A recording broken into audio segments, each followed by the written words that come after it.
بقرعید کا پہلا دن تھا۔ قربانی کے بعد ایک سیٹھ صاحب اپنے گھر کے صحن میں صوفے پر بیٹھے اپنی نگرانی میں اپنے بیٹے سے اپنے بھاری بھرکم اور مہنگے جانور کے گوشت کو مختلف حصوں میں تقسیم کروا رہے تھے۔ فلاں ران فلاں بہن کے لیے، فلاں گوشت بھائیوں کے لیے، فلاں سالوں کے لیے، اور سب سے اچھا والا گھر میں سالانہ بقرعید کی دعوت کے لیے۔ بیٹا والد کی رہنمائی کے مطابق گوشت الگ الگ کر کے رکھتا جاتا ہے۔ سیٹھ صاحب کی حویلی سے کچھ دور ایک چھوٹے سے کچے مکان میں سیٹھ صاحب کا ملازم اپنے 2 بچوں کے ساتھ رہتا تھا۔ چھوٹا بیٹا اس دن بہت خوش تھا۔ بڑا بھائی چھوٹے بھائی کی غیر معمولی خوشی دیکھ کر کہتا ہے، کیا بات ہے، آج تم کچھ زیادہ ہی خوش نظر آ رہے ہو۔ چھوٹا بھائی اپنے غیر معمولی خوشی کی وجہ بیان کرتے ہوئے کہتا ہے، بھائی میں خوش کیوں نہ ہوں، پورا سال انتظار کرنے کے بعد ان دنوں ہمیں گوشت کھانے کا موقع ملتا ہے۔ ابھی بابا کے نئے سیٹھ کی طرف سے گوشت آئے گا اور ہم اسے مزے مزے سے کھائیں گے۔ اسی درمیان باپ کے فون پر سیٹھ صاحب کی کال آتی ہے اور سیٹھ صاحب ملازم کو گوشت وصول کرنے کے لیے اپنے گھر بلاتے، ساتھ بڑے بیٹے کو بھی لانے کا کہتے ہیں۔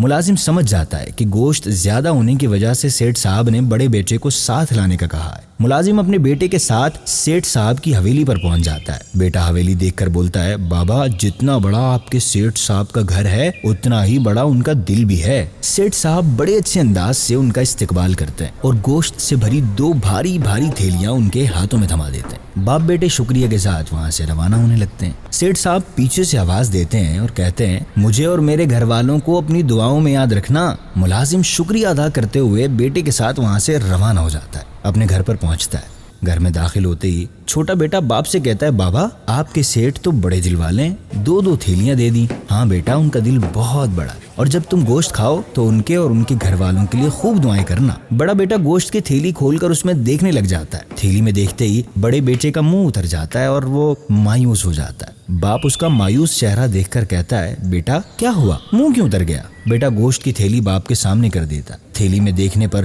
باپ کو اس تھیلی میں صرف ہڈیاں نظر آتی ہیں۔ باپ بڑے بیٹے سے کہتا ہے، بیٹا دوسری تھیلی میں دیکھو، کیا پتا اس میں صاف گوشت ہو۔ بیٹا ایک نئی امید کے ساتھ باپ کے ہاتھ سے تھیلی لے کر اس میں دیکھتا ہے تو اس میں چربی ہوتی ہے۔ چھوٹا بیٹا دونوں تھیلیوں میں صرف بنا گوشت کی ہڈیاں اور چربی دیکھ کر اپنے مایوس چہرے کے ساتھ باپ کو دیکھتا ہے اور کہتا ہے، بابا آپ کے سیٹھ صاحب واقعی دعا کے مستحق ہیں، اللہ پاک انہیں ہدایت دے اور ان پر رحم فرمائے۔ ہمارے پیارے آقا صلی اللہ علیہ وسلم نے فرمایا، لوگوں کے لیے بھی وہی پسند کرو جو اپنے لیے پسند کرتے ہو، جو اپنے لیے ناپسند کرتے ہو اسے دوسروں کے لیے بھی ناپسند کرو۔ مستحب اور بہتر یہ ہے کہ قربانی کے گوشت کے 3 حصے کیے جائیں۔ البتہ اگر کوئی شخص اپنے قربانی کے جانور کا سارا گوشت خود ہی رکھ لے تو اس پر کوئی گناہ نہیں، لیکن یاد رکھیں قربانی کا موقع اللہ پاک کی رضا حاصل کرنے کا بہترین موقع ہے۔ مستحقین میں گوشت تقسیم کر کے اللہ پاک کی رضا حاصل کیجیے۔